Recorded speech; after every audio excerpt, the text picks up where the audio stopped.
Okay, wonderful. Looks like we've had a few more people join, so I will kick off the session. I would like to start by acknowledging the traditional custodians of the land on which we meet today. I pay my respects to their elders, past, present, and emerging. We would like to extend that respect to other Aboriginal and Torres Strait Islander peoples with us today. So hello and welcome to the 2021 UN and Australia Sustainable Partnerships Forum. So my name is Lorna Deng and I am the co-founder of a social enterprise called DivTal. So I am a refugee. My parents fled South Sudan when the civil war broke out. So this is something I'm really passionate about. So very much excited about this topic. I was one of the very fortunate families to be allowed to come to Australia 21 years ago and have had the real privilege to start a new life for myself and my family. So I will be your host for today's session. Before I introduce our speakers, I want to encourage our delegates to use the chat feature located on the right-hand side of your screen. We encourage you to share your own research, any links, or thoughts on the session topics. When we come to our Q&A, so you can either write your questions in the Q&A tab or virtually raise your hand, and we will bring you into the session with video and audio when appropriate. So I really encourage you to please not write your questions in the chat feature, but the Q&A tab. If you need to contact our events team or tech support, just navigate to your inbox at the top of your screen and search event support for instant chat. Thank you. So I'd now like to welcome our speakers today. So we have today with us Erika, who's a Vice-Chancellor's Fellow of the University of Melbourne and the UNAA Goodwill Ambassador for Refugees and Asylum Seekers. Welcome, Erika. We've also got Paul Power, who is the CEO of Refugee Council of Australia, and David Mann, who is the Executive Director of Refugee Legal. Welcome, everyone, and thank you for being part of this discussion today. So first, we'll hear from Erika. So a little bit about Erika. Erika is the former Assistant High Commissioner Protection, one of the 4 top management positions with the United Nations High Commissioner for Refugees. So this was the culmination of a 26-year-long career with the UNHCR, which has been preceded by 14 years of service as an Australian diplomat in Canberra and overseas. Erika is broadly respected as a refugee law advocate who has been widely published. Welcome, Erika.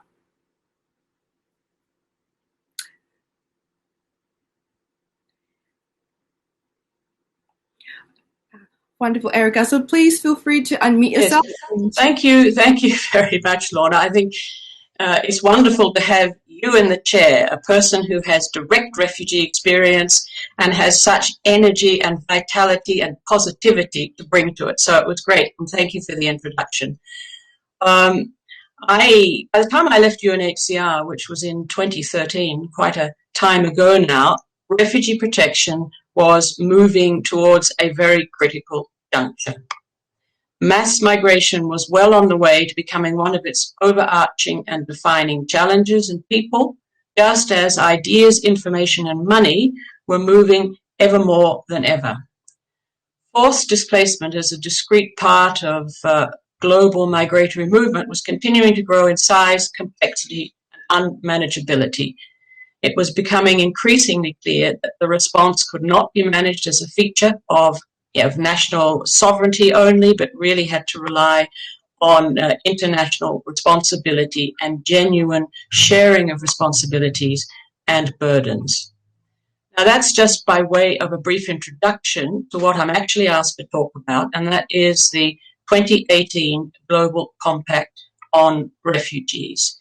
It was hailed at the time when it was adopted as a blueprint for fairer, more structured and sustainable international cooperation to address these kind of challenges, which are very, very short and summary way I have just mentioned. And I want to talk a little bit about why it was necessary, what it was intended to address, generally what's in it, and it's a very, very long and complicated document, so I can't go into all the details of what's in it, and also some considerations to keep in mind when you're thinking about this global compact.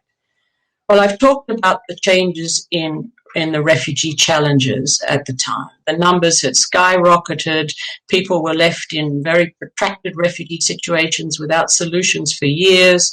The problem was starting to urbanize dramatically, and refugees were finding themselves much more in marginalized communities outside big towns and settlements than they were in camps. And broadly speaking, all of this came to a head when populist governments with conservative agendas had established themselves. The links between refugees and other international problems, notably the rise of transnational crime, people smuggling, a popular thing to talk about in Australia, and terrorism, started to be increasingly made. Unfair links, probably not correct links, but nevertheless, governments were starting to talk about refugees being linked to all of these major problems and part of it.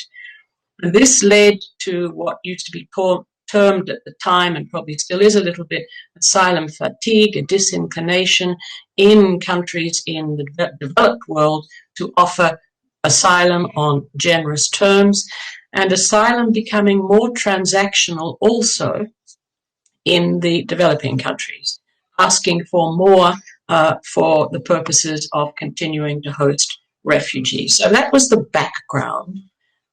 This compact was supposed to be about responsibility sharing. I want to just say here, in parenthesis, that there is a terminology issue here. We often talk about responsibility sharing. We also talk about burden sharing. And there is a disinclination on the part of a lot of refugee advocates to refer to refugee burdens. And I think it's absolutely 100% correct to say that refugees in integrated communities are a wonderful asset to the communities. I mean, you're a living example of it, Lorna. But it is also a fact that most refugees, when they flee en masse, they flee to countries where large numbers of third country nationals arriving in very ecologically fragile environments, often in environments which are also impacted by civil strife and disturbance, where there's very little policing of any sort done, where the resources are very limited for sustainable stay in these environments, and where there's virtually no infrastructure. I think it's pretty clear that we're talking about burdens here. We're not only talking about responsibilities, but we're talking about burdens. Now, what are the burdens? The strain of numbers, hosting third country nationals in these sorts of environments, the fact that there's already local community competition without having additional numbers for resources such as shelter, water, hygiene resources quite often very much lacking, schools, health facilities, etc. So there's been quite a strong push by these countries where 80% of refugee arrivals today are hosted in the developing world to have the issue of burdens properly understood, properly articulated, and addressed. Now, all of this is background to the Global Compact on Refugees. Firstly, it was a diplomatic process, not a legal process. I want to make that clear because it generated a voluntary set of issues. It's a voluntary set of responsibilities, if you like, rather than obligatory responsibilities. It was adopted virtually unanimously, with the exception of a few abstentions, and also the United States, who didn't sign on to it. But what countries who did endorse it do is they endorsed a document which sets out, with many, many qualifications, a sort of, if you like, a roadmap giving structure and content to responsibility sharing and itemizing how this might be implemented if states, in their discretion, were to take the decision to sign on. But it wasn't, of course, only addressed to states. It was addressed to civil society actors, aid agencies, to consider including how they might include some of these activities in their regional and national action plans, etc. If it works as it should, the compact should result in a more substantial assistance for host states from existing and new funding resources. It was very much focused on a whole of society, multi-stakeholder approach, and the idea was to generate new sources of funding, and in particular, new sources of development funding. I think the process rests on the reality, and this is a legitimate reality to rest a process in today's world, on that you cannot corral humanitarian work. It has to be built upon a multi-stakeholder, whole of society approach, with both cooperation around responsibilities, but also cooperation around addressing burdens as its hallmark features. Arguably, it's widened the space for international law to operate more effectively, but we can come back to that in a minute. I know I don't want to overgo my time, so I'll become a bit more summary at this point. Now, all of this, of course, was pre-COVID-19 when the compact was adopted. COVID-19 may well end up sort of dampening this optimism quite considerably. Funding and political commitment for action beyond national borders is in relatively short supply at the current time, and the crisis has obviously caused states to turn in on themselves, to reassert their sovereignty, close their borders, and restore the paramountcy of local community priorities over international cooperation. So this is one thing that has to be seen as very much part of the current limitations of the compact. I think another limitation is the fact that it has a lot of procedure and process attached to it. The UN and states love process, and there is capacity for this to take over from substance. There's roadmaps and action plans and strategic direction documents, all sorts of things like this, which have generated a bewildering process, to say the least. The compact is being overseen through a variety of different types of meetings, notably the Global Refugee Forum, which is a 4-yearly pledging conference. Now, it's good to look at the first of this Global Refugee Forum pledging conferences just to see what it's actually generated against all this background of needs and some challenges. It took place in 2020. It reportedly attracted more than 1,400 pledges from a whole range of actors, states, but also civil society actors, non-government organizations, etc. Pledges to implement the sorts of activities which are set out in that compact. There are clearly, I think, some preferred areas for investment on the part of actors. There are already emerging, notably education opportunities for refugees, incorporation of refugees into national health arrangements, and initiatives to address statelessness. I mean, one could go and look at them in more specific detail, but I mean, you have, for example, health insurance extended to close to 6,000 refugees in Costa Rica, reportedly as a result of this compact, more than 2,000 in Azerbaijan. You've got big entities like Lego acting on a commitment to early childhood education through a program it's developed, Play Matters program. Switzerland has created the Geneva Hub for education in emergencies. There are many statelessness determination procedures now being put in place, for example, in Côte d'Ivoire and Kazakhstan. Thailand has eased naturalization requirements, etc. The compact's also about stimulating partnerships between donor and host states. And you have partners, for example, partnerships between Rwanda and Denmark on the creation of livelihood supports. And there's a partnership for prospects initiative in the Middle East, etc. So that has all been a very positive outcome, I think. The compact has also generated more funding, because funding was in short supply in 2016. There were there was large numbers of demands on limited humanitarian assistance funds, and the compact was designed to open up development funding also for refugee issues. It has stimulated, notably from the World Bank, a program of some $2.2 billion dedicated to financing initiatives in host communities. The bank has reported recently that some $1.85 billion has already been allocated of that, so that's indicative of the need as well as an outcome. So there's a lot that's very positive about this compact. Is leading, though, to some, and here I'm going to finish on some of the issues that we have to bear in mind when we go further down into the process of implementing this compact. It is leading to some starting to question whether the development focus of this compact and development funding is not just another way of externalizing responsibilities or responsibility shifting, keeping refugees where they are in unsustainable circumstances over the longer term.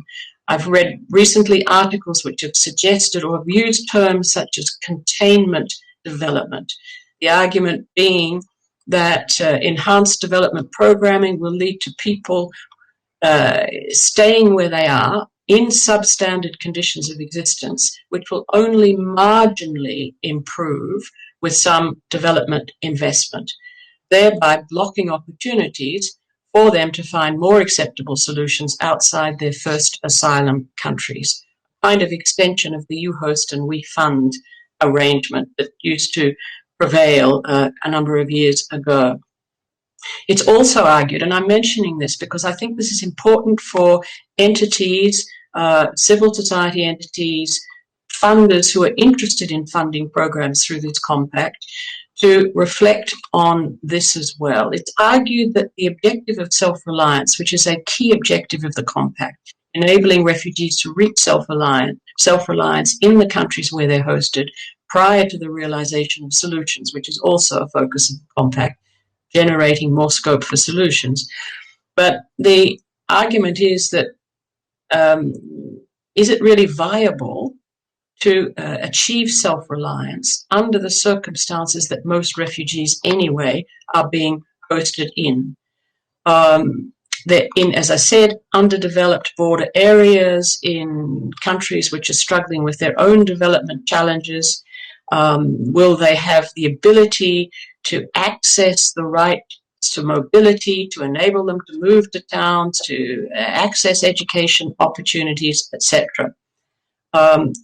Or will this really be a process which will keep people where they are, neglecting their vulnerabilities in the process?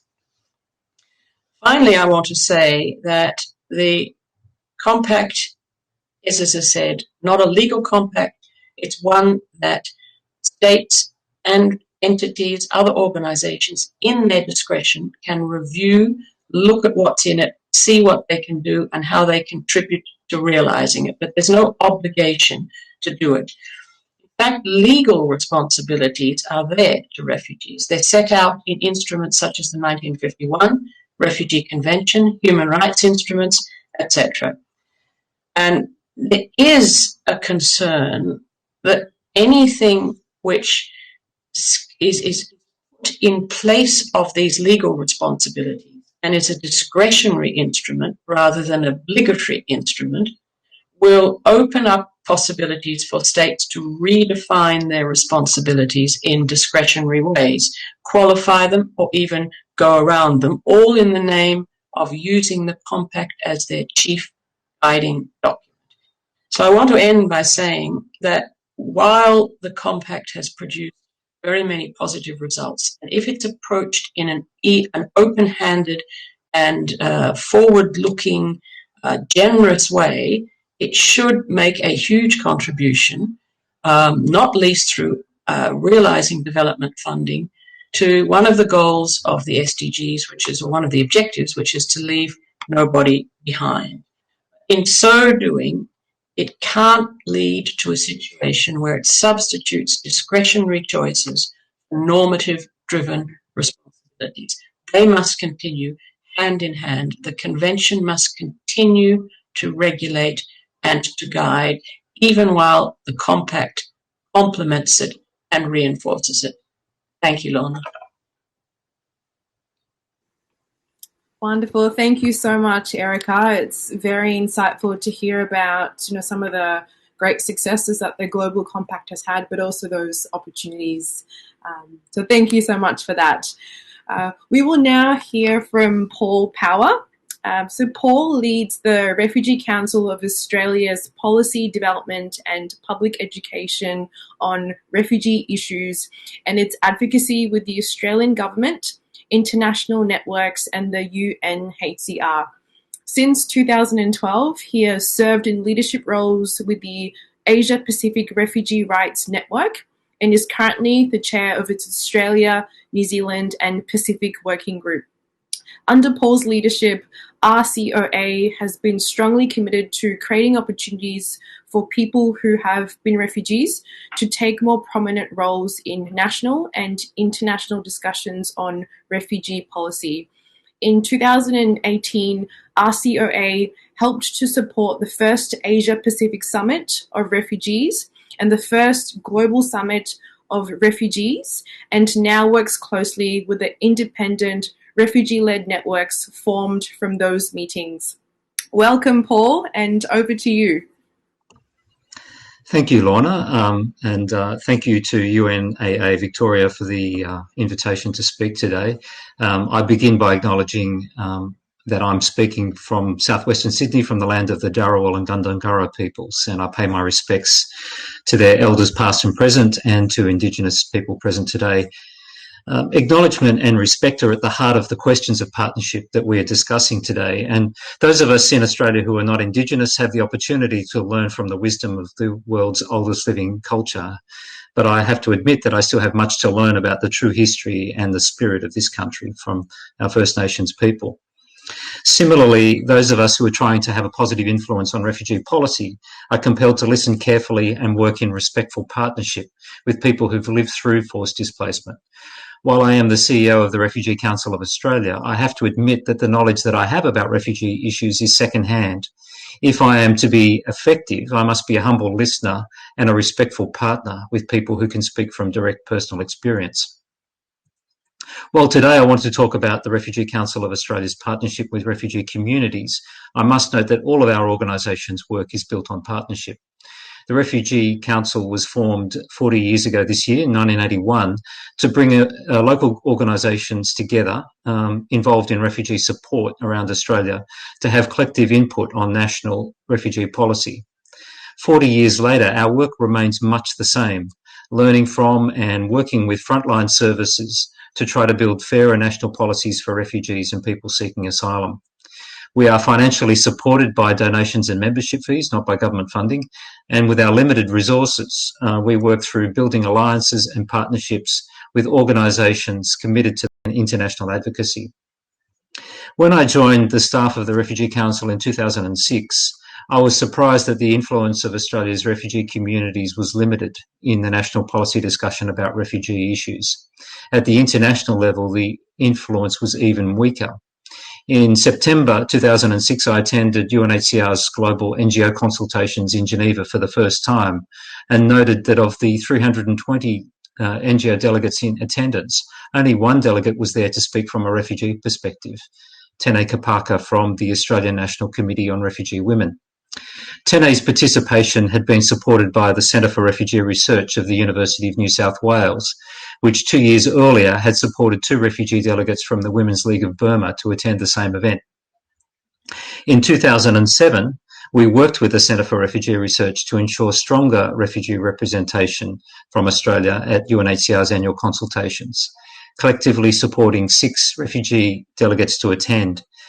Tene Kapaka spoke on a panel discussion about forgotten refugees at the NGO consultations, and 3 of the Australian refugee women representatives were invited to read the formal NGO statements at the following week's UNHCR Executive Committee. New ground was being broken at both events. From then on, we worked with other Australian NGOs to ensure refugee representation at UNHCR's annual global consultations. We raised funds to support at least 2 formal representatives each year, the representatives being chosen through a national expression of interest process, which drew dozens and dozens of high-quality applications. The chosen delegates worked with us in a consultation process through which we invited refugee communities to share international protection concerns they wanted us to raise with UNHCR. Not only did we use the formal meetings in Geneva to raise these concerns, but we set up separate meetings with key UNHCR officials, staff of other UN agencies, ambassadors, and Geneva-based advocates. In the process, I learned that no matter how carefully I was briefed about an issue, I could never match the knowledge and credibility of someone who knew the situation from direct experience. I could use my position to open doors, but a well-prepared refugee representative with a direct connection to the issues being discussed was always a more effective advocate than I could ever be.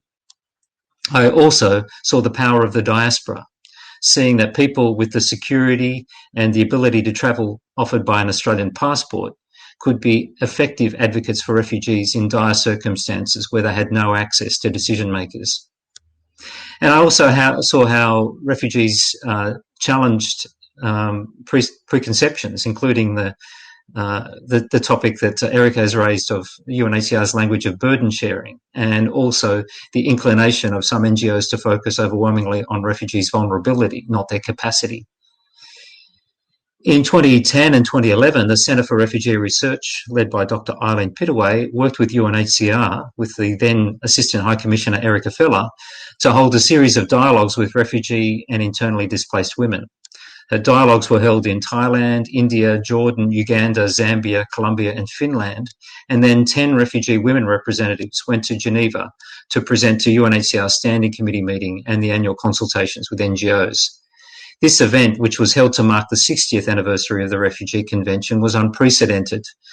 Never before had refugee women come from refugee and IDP camps to Geneva to speak directly and so powerfully to members of UNHCR's governing body.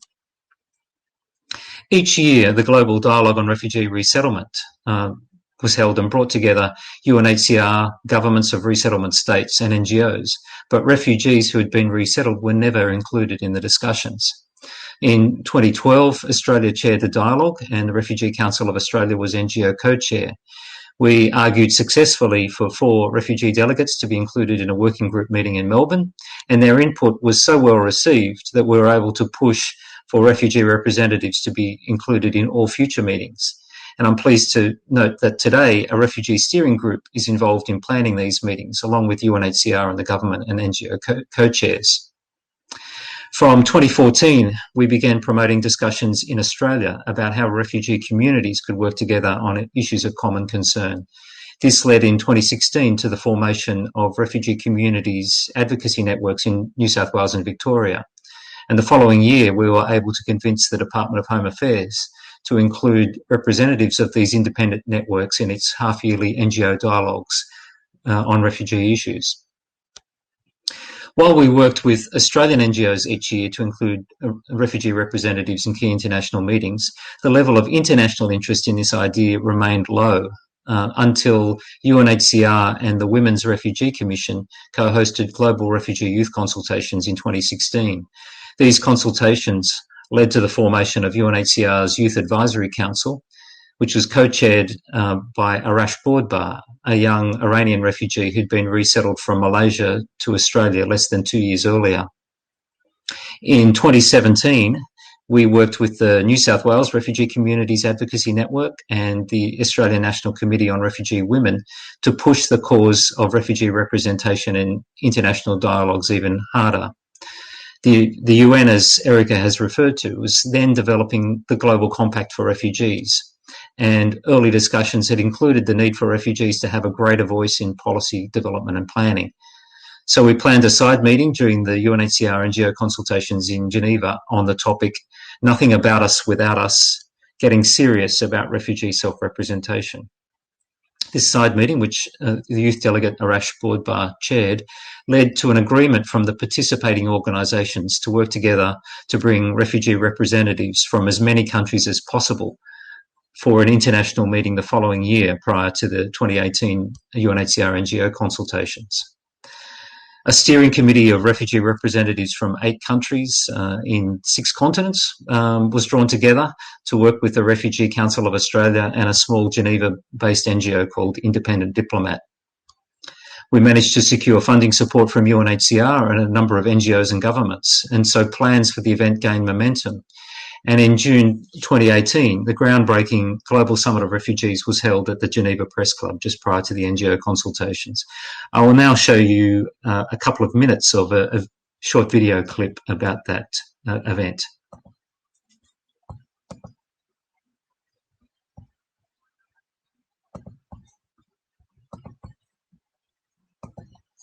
Support us without us. Thank you and see you there soon.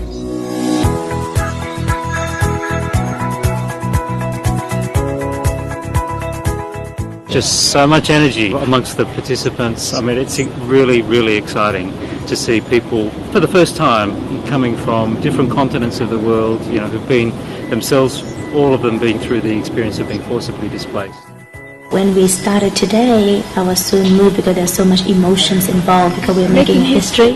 Where refugees have their own representation. Finally that happened, and it was unbelievable that we are here. This is the first ever global summit for refugees by refugees. It is something all we proud of. It's not about having a group of people discussing how refugees are facing their challenges or should live their lives. Refugees are taking the initiative and taking the space, having the power and the agency to be the center of migration and asylum policies. Because it is all about us. Nothing about us without us.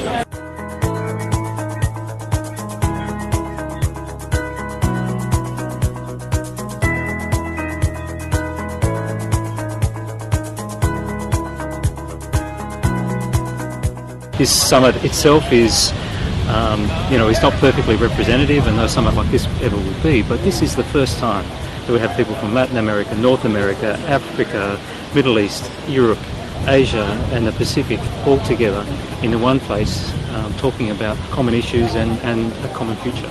Today is a day where more than 80 people of refugee background and refugees took the initiative. We are part of this, and we are the most legitimate part in this front. We refugees have to make the decision for us, and with this conference we are trying to turn as a policy makers for ourselves. I felt empowered. I didn't feel that I'm alone in this front. For the first time I heard about refugee experiences that are dealing with problems, though not identical to our problems in Europe, for example, but it's the same kind of struggle, it's the same kind of battle that we all share. And I compare my problems with others, and they see that how I face the problems and how I found the solution for them. And what is the action, or what is some of the positive and negatives towards the refugees in their country? In terms of networking,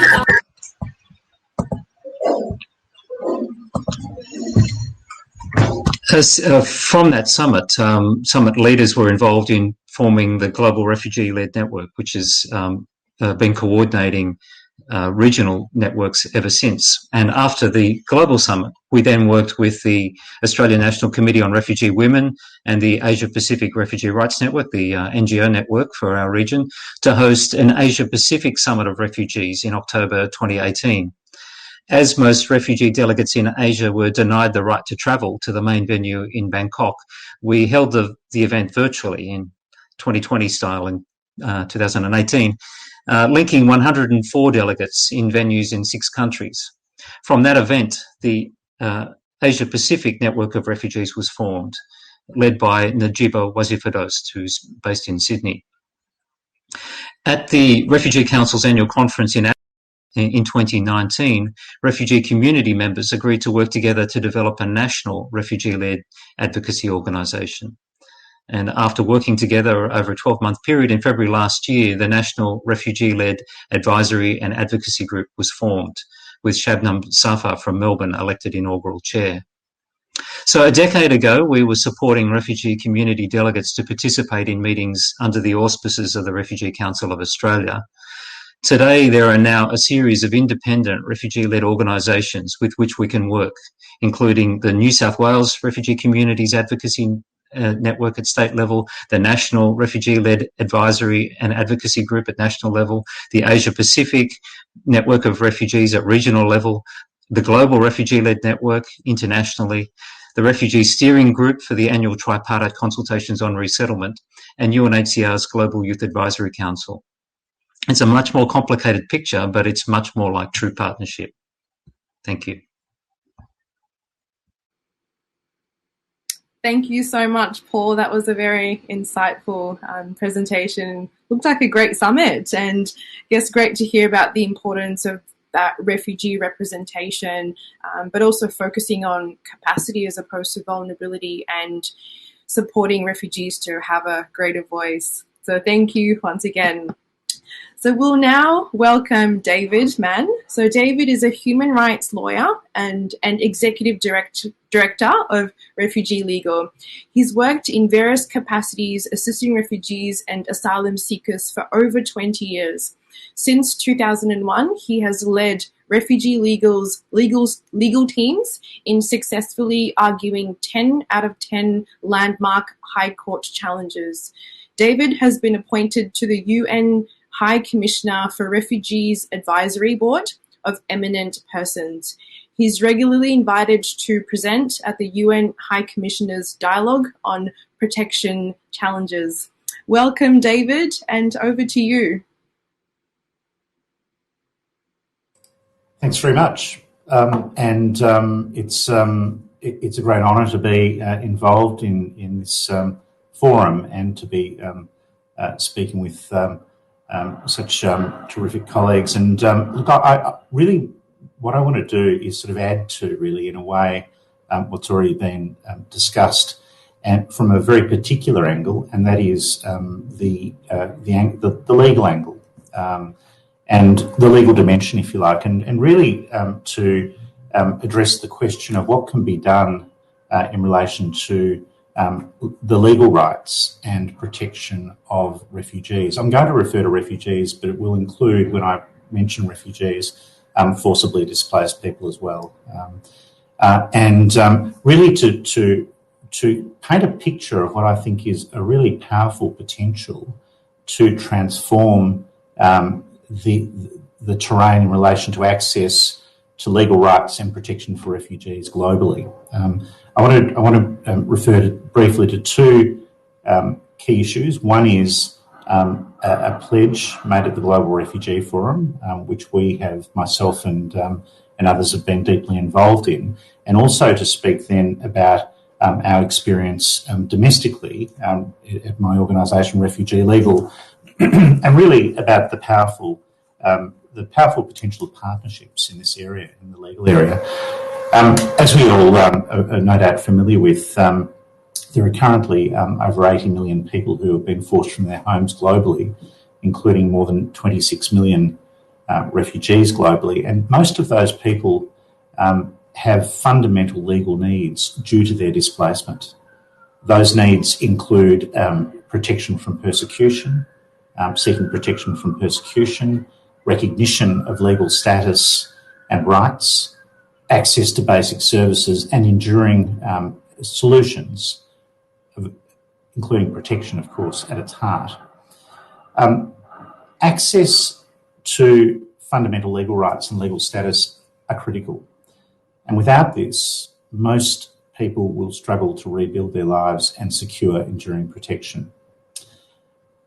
Legal needs often arise due to denial of rights by states, and it's so often the case that laws and policies which restrict rights and access to help have an instrumental role in ultimately the denial of durable solutions. In essence, effective legal assistance is fundamental for refugees. When refugees can access legal help, they are more likely to access their rights, to access justice and real solutions, including protection.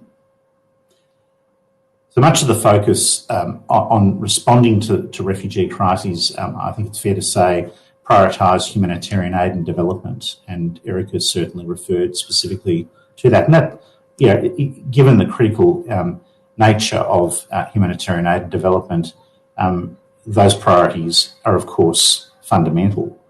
But given the critical importance of legal assistance in solutions for refugees, priority should also be afforded, legal assistance should be afforded significant priority in refugee responses, and I think more so than is often the case.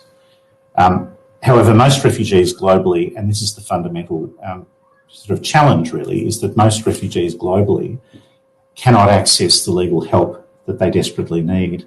And really, at its heart, that at the forefront, that involves securing protection and other basic rights, including liberty often.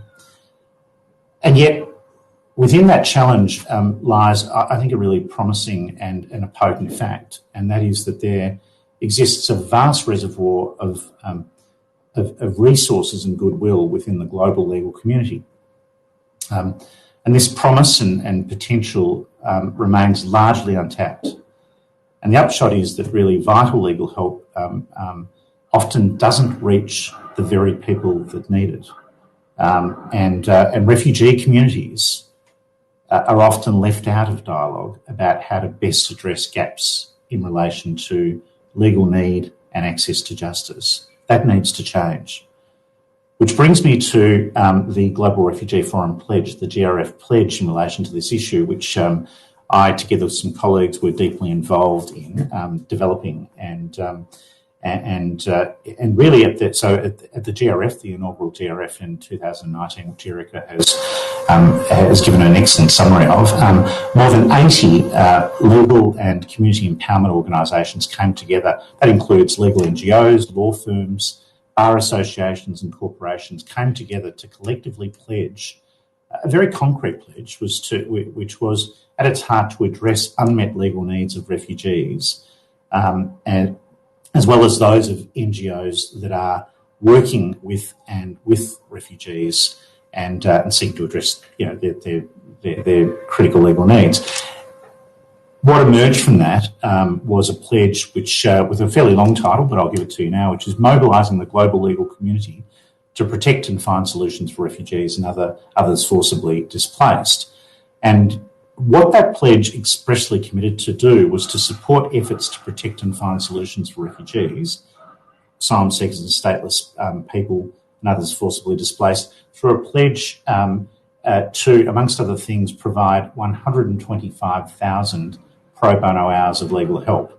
And I'm pleased to say, and I can't give you, I'm not able to at the moment because it's going to be announced soon, but I'm pleased to say that pledge is going very well in terms of the work that's been done since. There's been very significant work done to develop this and to bring in many more actors, many more people and organisations to be involved. So it's growing and very powerfully so. So that's really what the heart of the pledge was. It was to identify and address unmet legal needs and to increase the number of people displaced, increase access to justice for people displaced globally.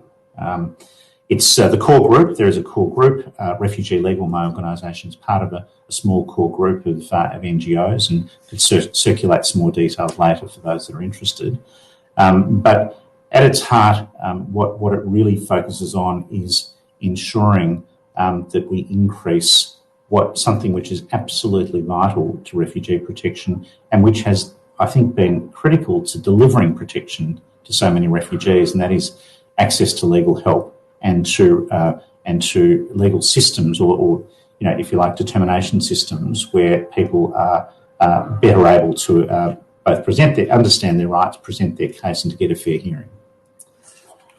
I now want to turn to the domestic front and a very particular example of partnership which involves my organisation and many others in Australia. But it's a really concrete example of the potential for partnership. And And if I could just characterise the challenge from which this partnership developed, it was that, and I should start by saying that our organisation, which is now in its 34th year, that as part of the development of the organisation, pro bono partnerships and legal volunteers have always been critical to our ability to meet significant legal need. And they're part of really the sort of legal aid backbone, if you like, of our organisation and other legal NGOs in Australia, and I know globally. And that's whether through direct legal assistance or through our strategic litigation, which can help many similarly affected.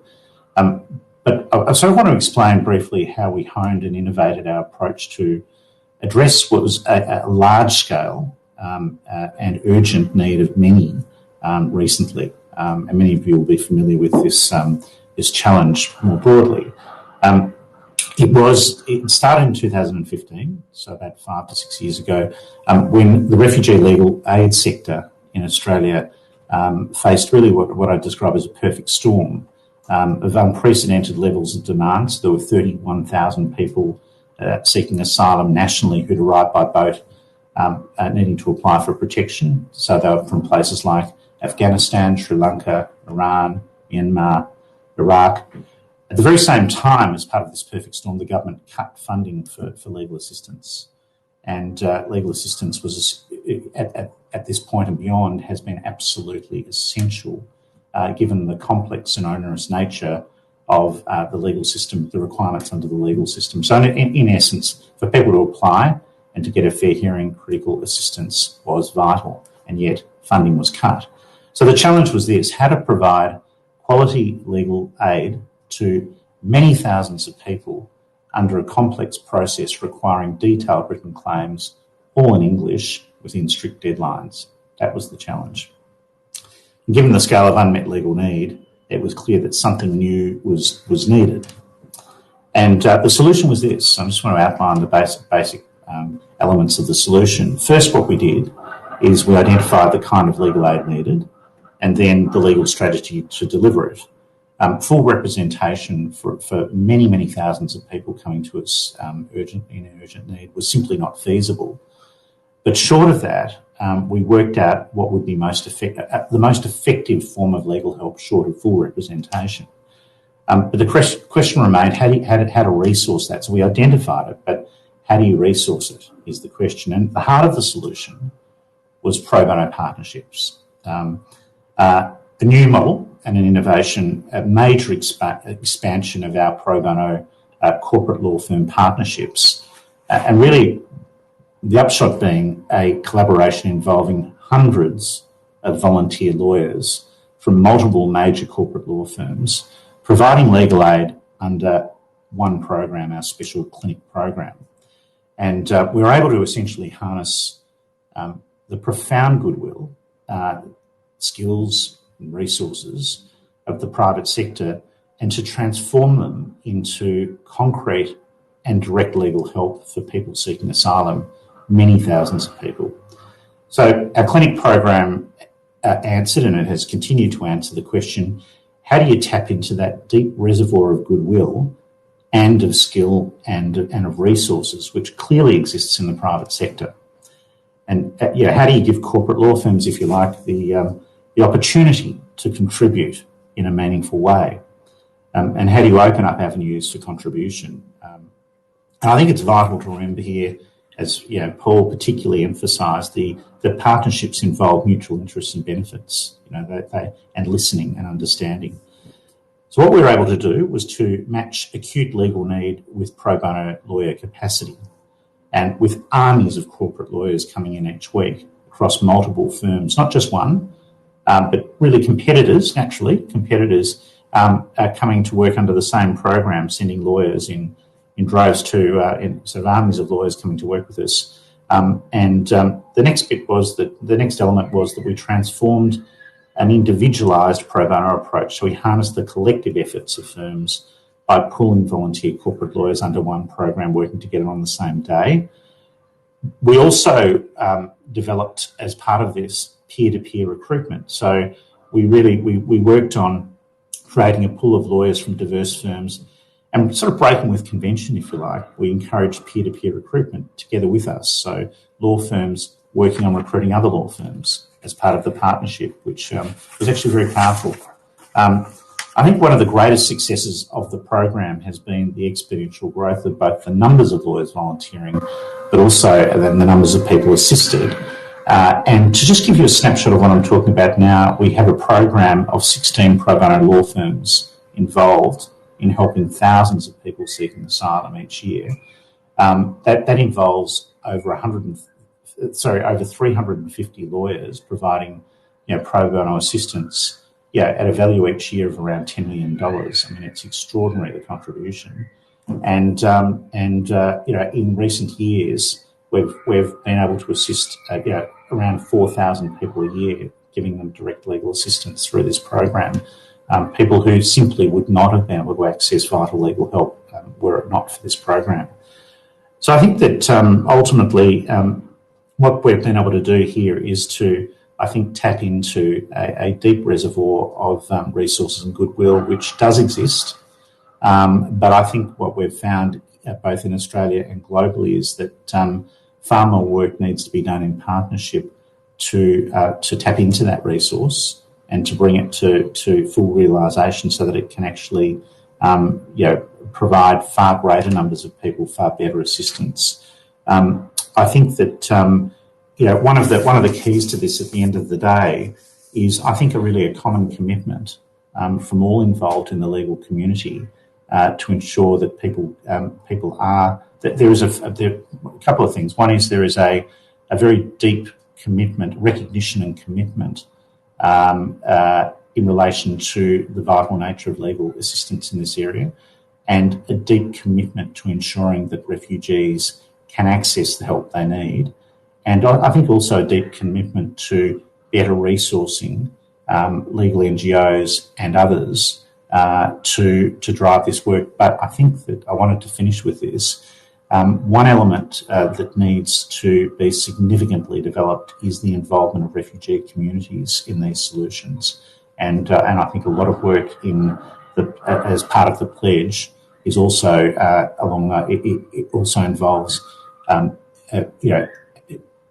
effectively significantly increasing the involvement of refugee communities in legal solutions. But I want to finish by saying that I do think that there is a very powerful potential in this model and this pledge to change the course, the course of many people's lives for the better globally. And it is one example, I think, of where the GRF can make a difference. The framework of the GRF can make a difference. And as part of that, to also strengthen rule of law frameworks in many countries around the world, including strengthening the determination processes for deciding refugee protection. Thank you. Wonderful. Thank you. That was excellent. I guess understanding the importance of having access to legal rights to ensure that there is that protection, and also the importance of that common commitment. Thank you to all speakers. So now we have the opportunity for the delegates to ask some questions. So if you do have a question, please write it in the Q&A tab as opposed to the chat tab. And I can see there's a couple of questions in there already, so I'll start to read them out. So the first question is addressed to you, David. So the question is, are there other partnerships like this in other sectors, David, or could there be? And I assume that the question about partnerships is the pro bono partnerships that I referred to that Refugee Legal has. Is that I just wanted to clarify that, so I assume that's the question.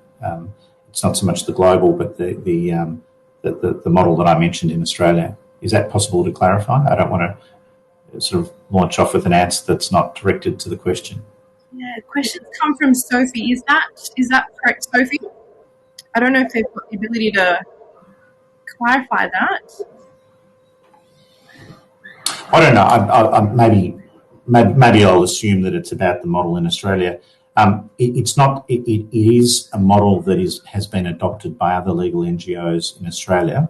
at different scales and in different ways. And so it's not specific to one agency. What I would say is that we did at the GRF, at the Global Refugee Forum in 2019, we did present. We were asked to present this model as what was identified by the UNHCR as international best practice, and a model that could be adapted in other areas of the world.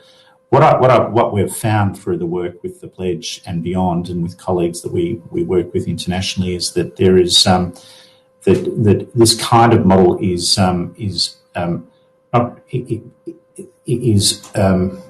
relatively rare. I would put it that way. That it's that kind of collaboration. There's a lot of collaboration and a lot of involvement by pro bono law firms, but it tends to be more sort of unilateral or on one particular issue. What's one of the differences here has been the collaboration, the partnership of so many law firms together on one program, and I think that that is something that we're certainly looking at with the Pledge of developing, is sort of multi-stakeholder engagement and partnerships involving a number of different law firms at the same time. It's because what we've found is, apart from just a significant boost in resources, is that it has developed more of a legal community, I think, and certainly that sort of peer incentive, which has resulted in very, very direct and beneficial outcomes for many people, many refugees. The question really becomes, a final point on this, the question becomes, in different areas of the world and in different jurisdictions, how to adapt this kind of model. And in some areas it might be adaptable, and we've been looking at that and sharing our experiences. In other areas, perhaps more difficult, and it might be different solutions that are required. Wonderful. Thank you, David. So we've got another question here that's come through. So this is a question for everyone. Many Australians want to help make a difference to the lives of refugees and asylum seekers, but feel that without the political will, they can't have a significant impact. Do you agree or disagree? And what would be your suggestion?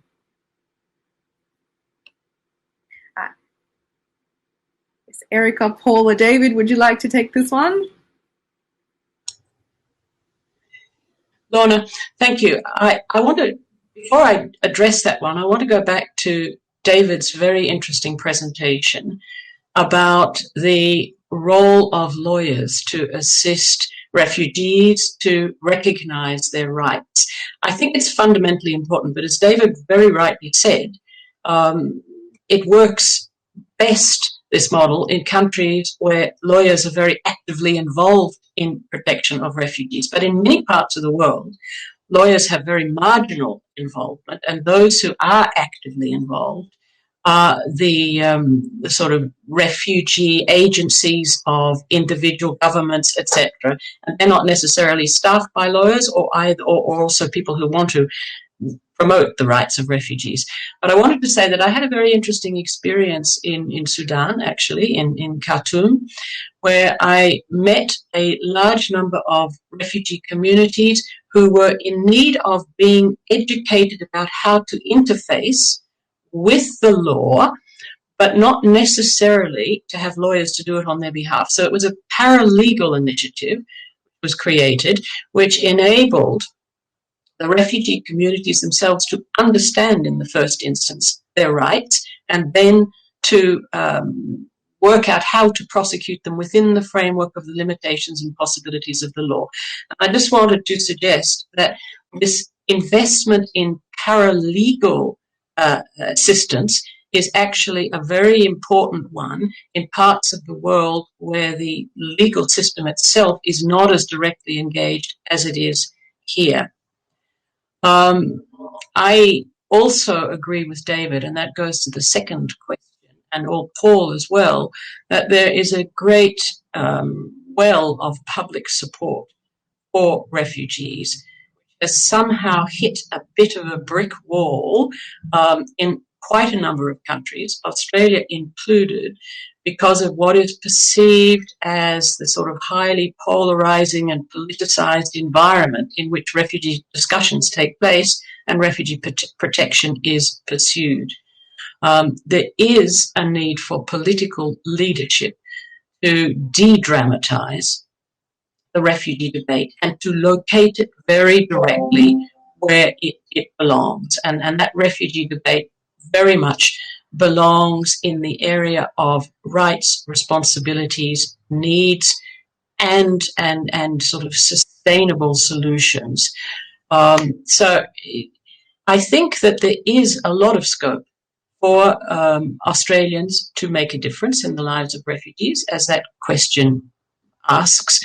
And I would suggest, and perhaps I didn't do enough justice because unfortunately we didn't really have time to do full justice to what this global compact process is all about, but I would suggest that be circulated more broadly, perhaps by the UNAA, and perhaps in more simplified terms, to strip it of some of its UNEs and UN languages, because therein lies a whole shopping basket of possibilities for engagement by individuals, by community groups, by civil society groups. And there's a lot from areas, in the health, in the education sector, and just in the sort of support areas that David has been mentioning and Paul's been mentioning. So I would suggest that we don't have to reinvent the wheel or look for new opportunities. The opportunities are out there to be picked up and referred to within the framework of an individual's capacity or an organization's and financial capacity as well. So I would suggest that would be a good starting point to make a difference. Thank you, Erika. And we have gone slightly over time. However, I will just answer the very final question here, or put that to the speakers. So the final question is, so it's actually directed to yourself, Erika. What could be some policy options to improve the management of asylum seekers and refugees, balancing the rights of sovereign states to control borders versus the rights of individuals to move?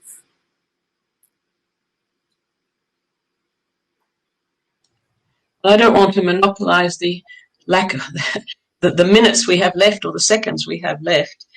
But I would say that one of the policy options in a country like Australia is to view the refugee protection responsibilities through the optic not of deterrence, but of responsibility. So not see, then it's a big debate, and I think the debate has moved on, or maybe it hasn't moved on, maybe it's just gone silent because it's been overtaken by the drama of other events, and notably the pandemic and all that implies, and perhaps it's there hovering in the wings. But certainly the refugee, the problem of refugees and refugee problems generally have to be redefined and recategorized in this country and in many other parts of the world as something which is not about deterring, but something which is about addressing, engaging with, and making a difference, seeing it as in the common interests of people and of states and of the refugees themselves to address it in a much more positive and forthcoming way with, as Paul said, the very active engagement of refugees. There's a lot more that could be said on this sort of question, but I'll leave it to Paul and David to round it up.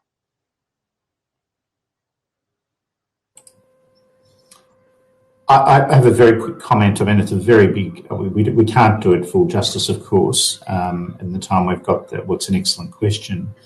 But in terms of policy options, I couldn't agree more with Erika about the deterrence agenda being the wrong approach. It will always, and why it will always be the wrong approach on policy, and yet it's central certainly in Australia's response at present, and quite a number of countries around the world. One of the fundamental problems with deterrence is that it doesn't focus on the protection needs of individuals. Inherently, it doesn't. What it focuses on is how to stop people accessing the rights that we're talking about under the convention, and its policy or political logic has no regard for the well-being or the rights or the dignity or indeed the protection of people seeking protection. it is not about that. It's actually about deterring others. So it's about the person seeking protection being used, if you like, as a shield, a human shield, in order to stop others. And so it is almost, it is completely incompatible as a policy, and always will be inherently, with the obligations under the Convention, which I couldn't agree more with Erika too, to not overcomplicate this, if I may say. You didn't say that yourself, but I think, the sort of essence of a lot of what was said today was to not overcomplicate certain matters, but to go back to the fundamental principles under the Convention, which ought to be the guide. And so the starting point would be that the deterrence agenda mustn't guide our approach. What must guide our approach is the fundamental obligations or commitments under the Convention, the purpose of which is to protect those that need it. And I just want to say one final comment on that, and that is that if, in a political and a pragmatic sense, Australia is to continue to block access to asylum, which is, sort of underpins the Convention, the right of access to territory to seek asylum, if Australia is to continue to block that with elaborate measures and to seek to deter others, by punitive policies in Australia, what that won't do is stop people needing protection elsewhere. All it will do will sweep people from our doorstep to dangers elsewhere. And so the question becomes, what contribution, if Australia continues to take that approach in a political and policy sense, what contribution is Australia going to make in relation to addressing the protection needs of those who can't access Australian territory to get protection, for example, in the in the Asia Pacific region? And what is the contribution that Australia will make to improving protection and the security and stabilising the situation of people in third countries, and working with other countries on that score to improve protection and mitigate harm for millions of people? That's the question.